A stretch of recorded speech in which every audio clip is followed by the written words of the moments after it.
Pessoal, mais um Podgat, mais uma vez aqui com o Dr. André Ribas, médico epidemiologista, e hoje nós vamos falar da febre amarela, que é uma doença rara, porém preocupa. E nos preocupa mais ainda porque ela começa a rondar a região de Campinas. É isso mesmo, André? Exatamente. Nós temos uma preocupação muito grande porque está ocorrendo casos aqui já na Serra, né? Serra Negra, Águas de Lindóia, então está bastante próximo e foi justamente esse caminho que a febre amarela fez em 2017. Então a gente tem que ficar de olho aí, ver se não vai começar a acontecer casos em macaco aqui na região, né, que são alerta para a gente. E eventualmente em humanos, né? Porque tem muita gente que vai nessa serra para fazer ecoturismo mesmo, né? E aí tem contato com mosquitos silvestres que acabam picando, né? E podem transmitir eventualmente a febre amarela. Não há transmissão de febre amarela entre pessoa interpessoal, né? Não há. O problema da febre amarela é que ela é uma doença que ela se manifesta inicialmente com quadro febril, mas durante a evolução ela pode se agravar bastante. Então, quando acontece na mesma época que está acontecendo o dengue, nós temos que ficar de olho, porque uma pessoa não vacinada por febre amarela que tiver em área com possível transmissão, ela pode ter febre amarela.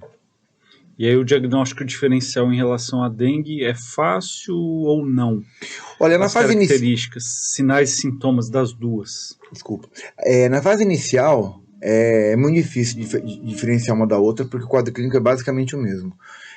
Em torno do quinto dia, a partir do terceiro ao quinto dia, começa a dar uma diferenciada uma da outra. A febre amarela se caracteriza por icterícia, né? Por isso que ela é febre amarela. Porque uma parte grande dos pacientes que evoluem com formas graves vai ter a urina escurecida, quase marrom, de tão amarelada, e a pele, né, principalmente a conjuntiva, né, a parte branca dos olhos amareladas, que é o que a gente chama de icterícia. Então, se tiver icterícia, aí já facilita bastante o diagnóstico diferencial, mas não é fácil na fase inicial mesmo, viu? Se nós pedimos, por exemplo, uma função hepática, né, alguns marcadores hepáticos, nessa fase inicial, antes da icterícia, nós conseguimos já observar alguma diferença em relação à dengue ou não? Olha, não dá para ter toda certeza, porque a dengue também pode alterar um pouco as enzimas hepáticas. Eles são flavivírus, ambos vírus, né? Então eles caracterizam por alguns achados clínicos bastante semelhantes. Por exemplo, a plaquetopenia está presente na dengue e está presente na febre amarela. Uma fase inicial com leucopenia pode acontecer também na febre amarela, como na dengue. Um aumento discreto nos primeiros dias da febre amarela de enzima hepática também pode ter. A dengue também pode fazer alterações discretas das enzimas hepáticas. Agora, lógico, um aumento de enzima hepática maior do que 3 vezes o basal já é considerado uma dengue grave. E aí a gente tem que pensar também no diagnóstico diferencial com febre amarela, porque isso ocorre com mais frequência na febre amarela. Tem uma outra questão que também é semelhante à dengue e à febre amarela, se chama sinal de Fagé. É um sinal que é o seguinte: a pessoa tem febre, mas não tem taquicardia, né? Então ela pode estar com um quadro febril aí de 38, 39 graus, às vezes, né, febre alta, com frequência cardíaca menor do que 100, com 90 de frequência, até 80. Então é uma discrepância entre a febre e o pulso. Isso aí chama sinal de Fagé, também ocorre na dengue e na febre amarela. Mas o mais importante, que eu acho que as pessoas têm que saber, o profissional médico tem que, de um lado, orientar seus pacientes para que sejam imunizados. A gente tem uma cobertura de febre, de vacinação contra a febre amarela que não é a mais alta, né? É uma introdução recente da obrigatoriedade de vacinação de febre amarela na nossa região e muita gente ainda não tomou.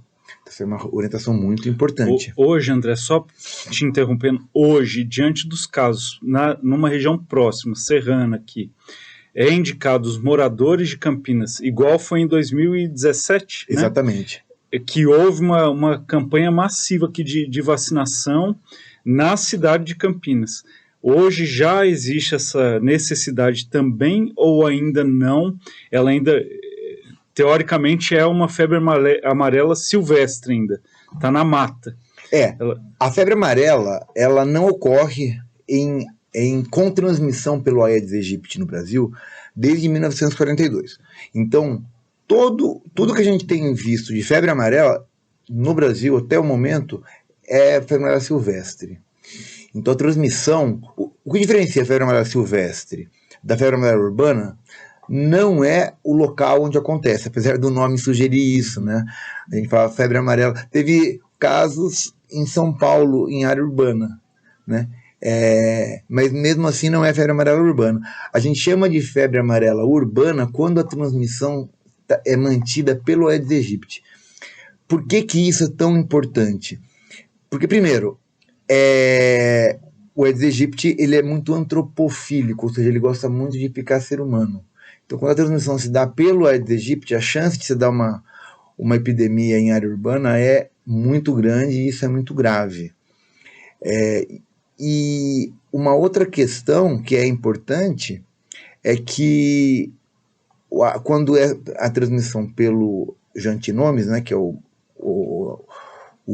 mosquito mais comum na área silvestre, que transmite febre amarela, ele não consegue penetrar muito a cidade, porque ele vive em copa de árvores e tudo mais. Então, ele vai sempre ficar na franja das cidades, tá? Então, essa é a importância entre a diferenciação das duas. Nunca teve febre amarela nesse século no Brasil, em nenhuma região, tá? Todos os casos foram até 1900... Todos silvestres, nenhum urbano. Nenhum urbano transmitido pelo Aedes aegypti. Tá. Uma outra questão que é importante, você falou, fazer uma campanha na cidade inteira. Nesse momento, eu acho que uma orientação para a vacinação é importante. Divulgação sobre a vacinação, nesse momento, acho que é muito importante. Não é a melhor estratégia aguardar a ocorrência de casos aqui na cidade, ou seja, na área rural da cidade, para fazer a vacinação. Por quê? Porque aí vai ser feito de última hora, não vai dar tempo das pessoas criarem anticorpos em níveis suficientes para proteção. Então, o correto é já ser feita uma vacinação em todos que não foram vacinados ainda, em toda a cidade, porque ninguém sabe se um dia vai querer ir para Sousas para almoçar num restaurante. Ali onde tem aqueles restaurantes ali já são áreas... É uma área silvestre. É uma área praticamente silvestre. O mosquito ele voa quilômetros. Então, naquela região, na beira do Atibaia ali, tem muito mosquito e mosquito que pode ser o transmissor da febre amarela. Então, é importante que as pessoas sejam orientadas para verificar se tem a vacina da febre amarela. Quem tem não precisa tomar, porque a recomendação atual é de que a vacina seja dada uma dose única e ok. Mas crianças que tomaram quando ainda não estavam maduras do ponto de vista imunológico, né, menores, se não me engano, a faixa de corte de 5 anos, tem que fazer uma dose que seja válida. A outra coisa, teve muita gente que naquela campanha não tomou porque estava com alguma doença que contraindicava o uso. Tem que tomar. Algumas pessoas evitaram tomar tinha muita fila, foi um momento de correria. Houve também, André, naquela época um fracionamento da vacina porque não tinha suficiente para todo mundo. Essas pessoas que tomaram a vacina fracionada precisam voltar a tomar alguma dose ou não? Elas estão imunizadas também? Olha, sinceramente, a recomendação é de que não há necessidade, tá? Então, a gente não pode orientar uma coisa diferente das recomendações das equipes de saúde pública. Então, aquela dose, ela era válida, porque acredita-se que a quantidade de vírus que está naquela... Porque é um vírus atenuado. A quantidade de vírus que tinha naquela dose fracionada seria suficiente. Eu tenho uma outra preocupação. Que aí eu estou falando como epidemiologista e como conhecedor da saúde pública, embora isso não seja uma recomendação oficial, tá? Sinceramente, eu acho que durante aquela campanha, por ter sido Eu trabalhei na campanha. Eu falo isso de peito aberto e já falei isso em outros espaços. E aqui nós estamos falando dentro de um espaço técnico, né? Eu tenho uma preocupação. A minha preocupação é de que durante a campanha pode ter havido algum problema na cadeia de frio. Porque sempre que você tira as vacinas de dentro de um estabelecimento para levar para o outro no campo, etc, etc, etc, eu tenho um pouco de receio em relação à preservação do vírus. Porque não foi feita uma vacinação em condições ótimas. Considerando que a gente tem vacina disponível, etc., eu acho que valeria a pena uma vacinação, não pelo funcionamento, mas pelas condições subótimas que foram feitas. A vacinação. Muito rápido, exatamente, né? Exatamente. Começou a chegar muitos casos. E tinha muita gente que não era da área de vacina, da equipe de vacinação das unidades, que foram a campo. Às vezes pode não ter sido a melhor forma de aplicação, a melhor técnica. Eu não acho que é um excesso de zelo, não acho que eu estaria... Não pretendo dizer André, que aquela vacinação não foi adequada, porque inclusive eu participei pessoalmente com minhas equipes, eu coordenava equipes na época, né? E entendo que seria um cuidado a mais, uma revacinação para quem... E existe muito mito de que a febre amarela por si só é uma doença na forma grave, com uma taxa de mortalidade altíssima, né? A letalidade da febre amarela, que se diga, quando você apresenta clinicamente com febre amarela, ou seja, com icterícia, é de mais de 50%. Então a gente não pode dar espaço para a febre amarela. Não tem antibiótico, não tem nada, você tem suporte clínico. Suporte clínico, suporte de UTI, eventualmente tentaram até fazer transplante hepático, não tem antiviral, não tem nada. E assim, as tentativas que foram extremas, né, de fazer transplante hepático, houve até algum resultado, mas nada que seja estimulante a ponto de ser uma conduta terapêutica, que não tem fígado para tanta gente. Então, assim, a vacina de febre amarela, ela pode ser reatogênica? Pode. Ela pode dar febre? Isso que eu queria chegar. Existe um mito de que a vacina é muito perigosa também, por ser vírus atenuado, e que dá muito efeito colateral. E algumas pessoas deixam de se vacinar por causa desses mitos, né? Exatamente. Isso é uma preocupação. A gente tem que superar, né, a gente chama nesse caso não chega a ser uma fake news, mas é um excesso de zelo. Por quê? Porque a taxa de complicação para vacina grave, que precisa, que põe em risco a vida, ou seja, a reação mais grave que põe em risco a vida é a doença viscerotrópica. O paciente tem uma lesão como se fosse uma doença de febre amarela, tá? Esse tipo de quadro acontece em menos de 1 a cada 2 milhões de doses. É muito raro, tá? Então, o receio de tomar a vacina não se justifica. A letalidade da doença é de 50%. A gente está falando de um nível assim, de risco altíssimo, tá? Existem outras reações mais brandas, né? Mais comum é um estado febril, sem alterações significativas, que aí ocorrem com maior frequência. E pode ter uma meningite viral, que não é em geral, que não coloca em risco a vida, que pode até ser um quadro um pouco mais intenso, que está na ordem aí de um caso para 100 mil doses. Então também é uma incidência bastante baixa.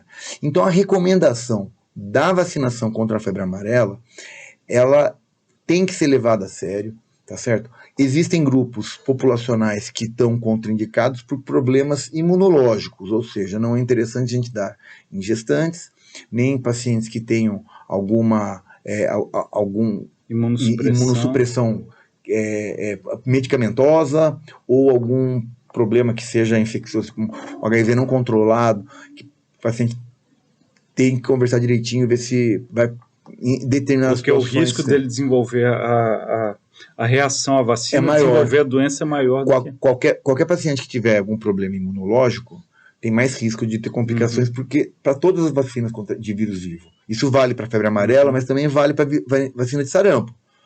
Então, a gente tem que entender que quando a gente está tratando de vacina, tem que respeitar as reações adversas e as contraindicações. As reações adversas a gente tem que tolerar, faz parte do risco natural que qualquer medicamento pode dar. Né? Se eu tomo um diclofenaco, que é um dos anti-inflamatórios mais utilizados, a gente pode ter uma úlcera gástrica, pode ter um sangramento digestivo, pode ter insuficiência renal, né? Por que não uma reação alérgica, né? Anafilática? Qualquer medicamento pode dar. Então, no caso da vacina contra a febre amarela, falando em reação, né, de hipersensibilidade, ela é cultivada em ovos de galinha, então quem tem alergia, o que é uma coisa muito rara, tá? Também teria contraindicado. Mas esse tipo de situação a gente tem que resolver no varejo. O paciente tem que procurar o serviço de saúde, conversar, lá vai ser perguntado e lá vai ser orientado. E a recomendação é que todos tomem a vacina contra a febre amarela. Por exemplo, eu tomei, mas perdi minha carteirinha e tenho dúvida agora se eu já tomei ou não essa vacina. Eu posso fazer uma nova dose? Meus riscos de reação adversa são maiores ou não? Eu já tenho sistema imune já... Ótima pergunta. A segunda dose de vacina de febre amarela tem um risco muito menor de ter reação adversa. Porque você vai ter já anticorpos produzidos que vão diminuir o risco de ter uma doença viscerotrópica ou uma doença neurotrópica, ou seja, aquela que pode dar uma meningite viral branda. Às vezes pode ser um pouco mais grave, mas assim, não é tão grave quanto a doença viscerotrópica que coloca em risco a vida de maneira substancial. Agora, então se você não tem certeza se tomou e não tem o registro, tome. Tá? E inclusive, a gente tem que lembrar que até pouco tempo atrás, até 2015, a recomendação é que você reaplicasse a dose a cada 10 anos. Essa era a recomendação, inclusive para viagens internacionais a gente tinha que tomar a cada 10 anos. Depois foi mudada a orientação, que verificaram que, apesar de cair os títulos de anticorpos, se você ainda tem imunidade celular que é reativada rapidamente e mantém a proteção. Mas é importante que as pessoas entendam que as revacinações elas são bastante seguras, embora não sejam orientadas. Se alguém tiver dúvida se tomou ou não, que tome. Melhor tomar e prevenir. Um quadro grave. Desses pacientes que eu tenho febre amarela, quantos desses normalmente evoluem para a forma grave? É um percentual grande de doentes? Exato. Estima-se que em torno de 50% dos pacientes que têm qualquer infecção por febre amarela vai evoluir para a forma grave. Dos que evoluem para a forma ictérica, né, que é a grave, 50% morre. Agora, a gente não sabe exatamente quem que tem a forma branda, porque ninguém faz praticamente diagnóstico de forma branda. Ela acaba passando como uma doença febril aguda qualquer, como dengue ou como outra virosezinha qualquer. Então, esses estudos eles foram feitos em períodos em que ninguém tinha anticorpos contra a febre amarela. Tinha uma epidemia numa determinada localidade e via que tinha um grupo de pessoas que tinham anticorpos, mas que não tiveram icterícia, não tiveram formas graves. Então, mas em geral a gente não identifica na rotina esses casos. O que a gente identifica na rotina são os casos graves. E dos que a gente identifica, 50% acaba morrendo. Então, quando a gente fala, tem tantos casos de febre amarela, são tantos casos graves de febre amarela. André, por que é tão importante a notificação? A partir do momento que tive febre amarela, né? Que as autoridades... Médico, né? O médico tem que identificar rapidamente um paciente que tem icterícia, porque... Mesmo que ele não tenha o diagnóstico ainda confirmado, mas a suspeita é muito grande. Exatamente. Não precisa ser grande, não. Febre associada à icterícia é sinônimo de suspeita de febre amarela, tem que ser notificado imediatamente. Paciente suspeito de febre amarela, a informação sai do município e vai até o Ministério da Saúde, no mesmo dia. Por quê? Em 24 horas. Por quê? É uma doença de notificação obrigatória internacional. Então ela é monitorada com lupa. Porque ela foi capaz de causar as piores epidemias em países, introdução sempre externa, né? e países que são endêmicos já tem a população inteira vacinada, espera-se pelo menos. Agora, por que no nível local é importante? Porque a gente, se a gente tem um paciente suspeito de febre amarela e verifica que realmente há possibilidade de estar transmitindo aquela região, as autoridades sanitárias, primeiro, vão priorizar essa amostra, vão conseguir o resultado dela mais rápido para que a gente possa ter certeza do caso. Segundo, vai fazer uma vacinação no entorno, para evitar outros casos semelhantes. Então, é uma doença que precisa ser notificada na suspeita e cada caso acompanhado bastante de perto, e as autoridades sanitárias serão responsáveis pelo acompanhamento e pelo isolamento da área com os recursos de vacinação e controle vetorial, eventualmente. Você diminui a chance de transmissão pela baixa titulação de vírus na corrente sanguínea? Exatamente. Uma pessoa vacinada, ela não transmite, né? Nem transmite. Nem transmite, então. Ela não transmite. É um tipo de vacina que tem uma efetividade de mais de 97% em todos os Lembrar estudos. Que a transmissão é o mosquito vir te picar. Exato. E depois voar e me picar também, a transmissão é dessa forma. Exato. Não é pessoa a pessoa. Inclusive tem um estudo famoso, né, de um pesquisador que deve ser parente meu, Emílio Ribas. Né, ele no começo do século passado tinha muita dúvida se transmitia de pessoa a pessoa ou se era o mosquito que transmitia. E ele queria comprovar isso, e comprovar, inclusive, para os profissionais brasileiros, para ter certeza e tudo mais. Na época, as questões de experimentação em seres humanos era bastante menos complexa, e foi feito isso. Ele, inclusive, e mais alguns colegas, se abrigaram dentro de uma sala do hospital que tinha um paciente com febre amarela, né? E com todo o material, tocando no material, secreções, vômito, eventualmente, sangue. E um outro grupo de pesquisadores ficou numa outra sala, no mesmo edifício, que tinha outro paciente com febre amarela, com as janelas abertas e com os mosquitos podendo picar todo mundo ali. Né? Aí na sala em que estava controlado, estava vedada, né, mas estava com contato com secreções, ninguém adoeceu, né?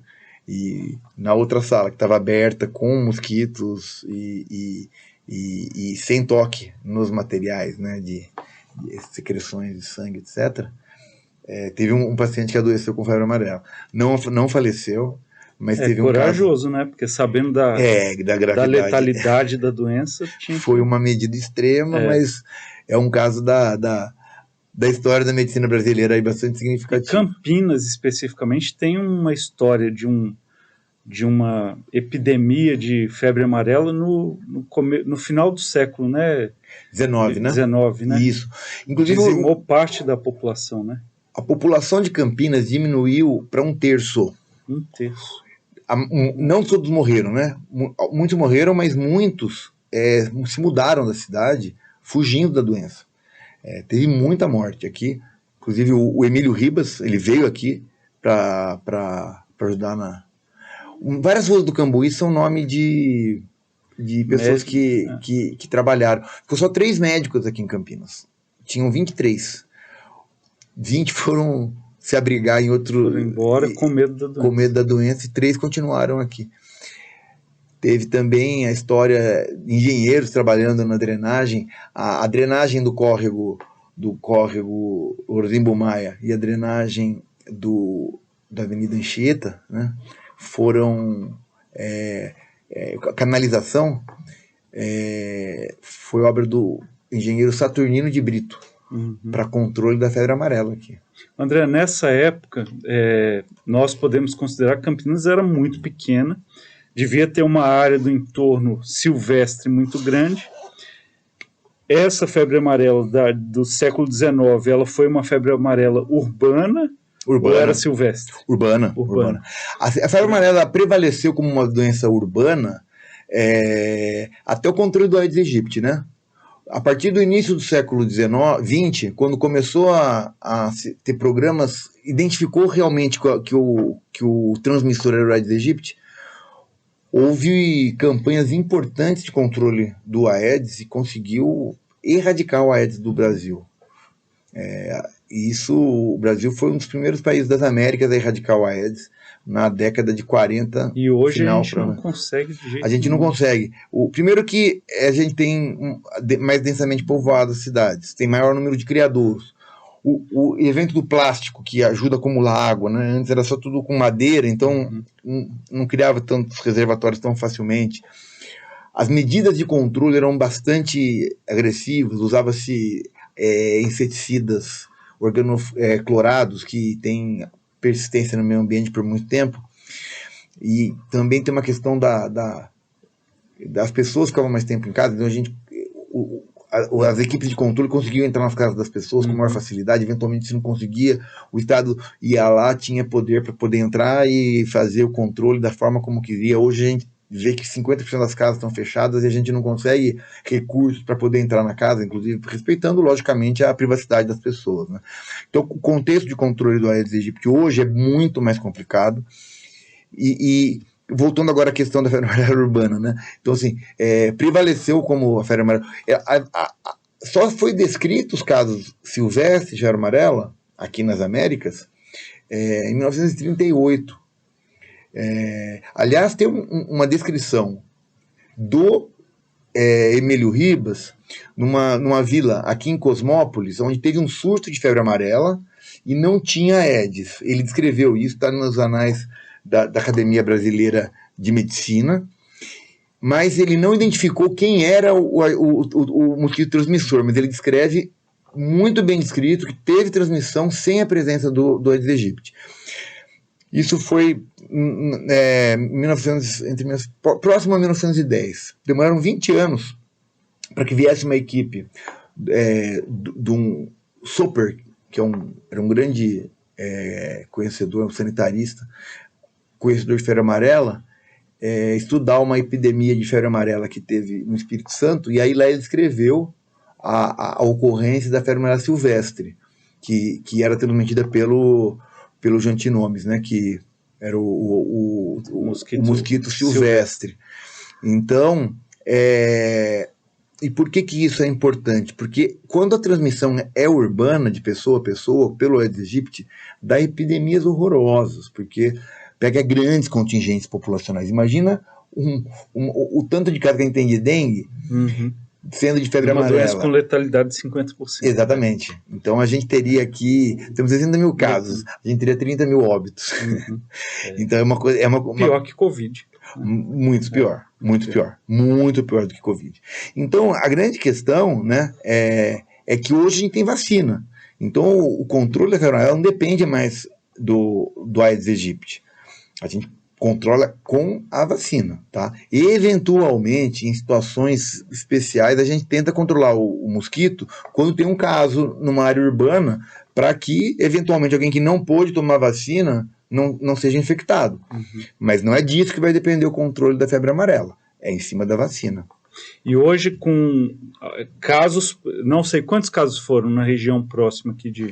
Foram 2 casos. 2 casos. A grande questão não é a quantidade de casos. A grande questão é que ela está circulando no meio silvestre, aqui perto, porque ela ficou anos sem ocorrer aqui.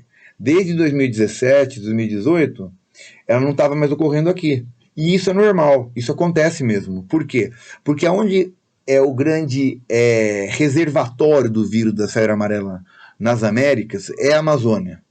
Lá ele fica durante todo o ano acontecendo, porque lá tem uma quantidade suficientemente grande de mosquito e de primatas não humanos. Então circula entre os macacos e os mosquitos. A cada em torno de 7 a 10 anos, o que acontece é que passa a sair da área amazônica e expandir a área de transmissão. Isso é um fenômeno que ocorre desde o século XX. A gente já tem isso bem documentado. Por migração, será? Animal? O que é o... Olha, não tem uma explicação clara para isso. Existem várias possíveis explicações. Acredita-se que Quando a febre amarela ocorre numa localidade que não é Amazônia, ela não se sustenta por muito tempo. Por quê? Porque, veja, a gente tem uma população de macaco menor do que tem na Amazônia, uma população de mosquito menor. Então, quando você transmite com muitos macacos, uma parte deles morre. A gente viu que acabou a população. Também, né? A população de bugio praticamente acabou. Porque eles são muito sensíveis à febre amarela. A gente, eu assim, pessoalmente, eu moro no São Conrado, onde tinha bugio que a gente via da rua, assim, na entrada do condomínio, a gente via nas árvores um monte de... A partir de 2017 a gente não vê mais. Então, ela para de ter capacidade de transmissão, porque os bugios morrem, mas os saguis, por exemplo, eles criam imunidade contra o vírus. Então você vai ter uma população de saguis que não morrem muito, alguns morrem, mas não tanto como o do bugio, mas imunizados. Então, a capacidade de circulação do vírus aqui diminui. Como a população é menor do que na Amazônia, ela não se sustenta por muito tempo, né? Então, acredita que seja um fenômeno que precise acabar aqui, repovoar com macacos novos e sadios e sem anticorpos, para retornar uma nova onda. E o caminho que a onda faz é bem caracterizado, geralmente nas beiras dos rios, porque tem a mata ciliar preservada e tem ali a população mais sustentável dos primatas não humanos e dos mosquitos, né? Então ela vai andando, ela vai caminhando no sentido sul. E aí chega aqui, acontece de ter transmissão. Voltou de novo, já teve ano passado, meados do ano passado, sul de Minas, e agora chegou aqui. Assim, a expectativa é que ela desça a Serra do Mar, como aconteceu em 2017, porque é o caminho natural, né, A expectativa das autoridades sanitárias, então, é que o número de casos aumente, não só na região, que isso possa se espalhar. A minha avaliação é essa, tá? E a minha avaliação pessoal é de que deveria estar sendo feita uma campanha de vacinação em toda a região leste do estado de São Paulo, que inclua as áreas de Mata Atlântica. Essa seria a minha recomendação para agora. Mas, em geral, pelo menos em 2018, o governo do estado aguardou e confirmar a transmissão entre primatas, identificar a morte de macaco para depois fazer a vacinação. Eu não concordo com essa medida. Agora eu tô falando com toda uma opinião pessoal.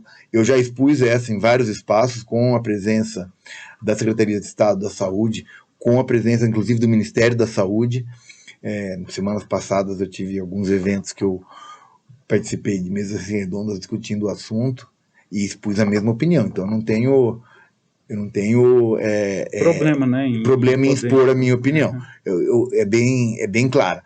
Eu acho que a campanha de vacinação tem que ser feita agora. Não adianta esperar o ano que vem, que quando começar a ter caso em primatas vai ser tarde, né? A gente espera que agora a transmissão diminua, eventualmente, mesmo entre primatas, porque agora começa a esfriar e tudo mais. Mas é uma doença que a gente não pode vacilar. Tá por aí, né? Já mostrou que tá por aí. Inclusive, falando sobre a situação de Campinas, né? Não sei se você sabe, o logo da própria rede Mário Gatti tem uma ave. É uma fênix, aquela ave, que é o símbolo de Campinas, porque ela praticamente... Você procura uma cidade pequena, né? Ela disputava com São Paulo em tamanho. É pequena, porque na época as cidades eram pequenas, mas no estado de São Paulo, ela disputava em tamanho com a cidade de São Paulo. E aí teve uma diminuição na população, depois ela se reconstruiu, só que depois que ela se reconstruiu, São Paulo já estava bastante maior. E depois São Paulo permaneceu sendo capital e tudo, né?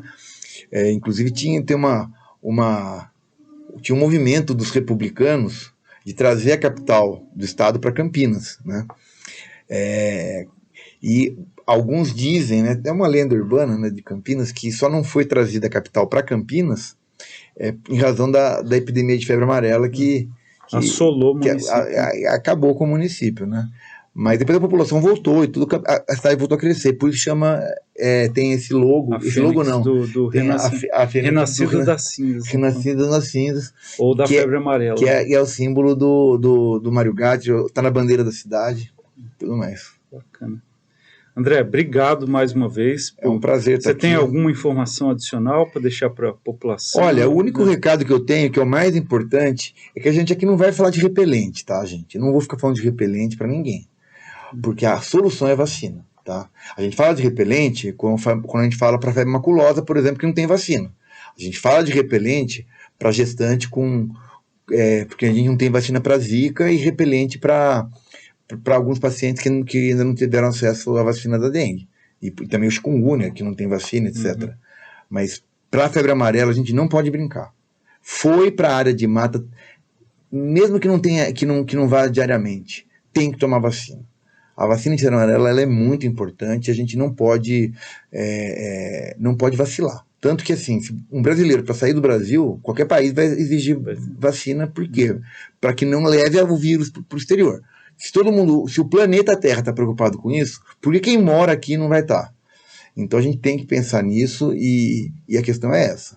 A vacina contra a febre amarela não pode deixar de ser feita, a não ser que o paciente tiver uma contraindicação, né? Maior de 65 anos, tiver uma doença debilitante que possa comprometer o sistema imunológico, né, gestante, etc. Mas assim, cada caso é um caso. Tem que conversar no centro de saúde. Crianças abaixo de uma certa idade. Exatamente, também. Criança bem novinha, né?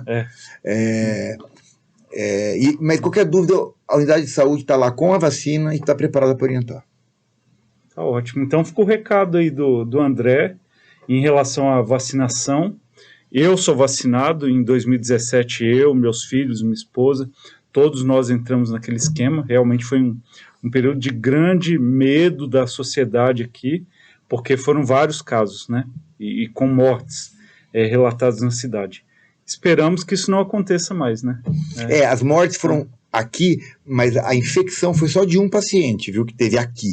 Se infectou aqui, foi um paciente que inclusive era de Souzas, ele se negou a tomar vacina, ele foram na casa dele, ele falou que ele tinha saído, ele não se reconheceu como sendo ele. Ele falou, não, esse fulano de tal que você veio vacinar não tá aqui.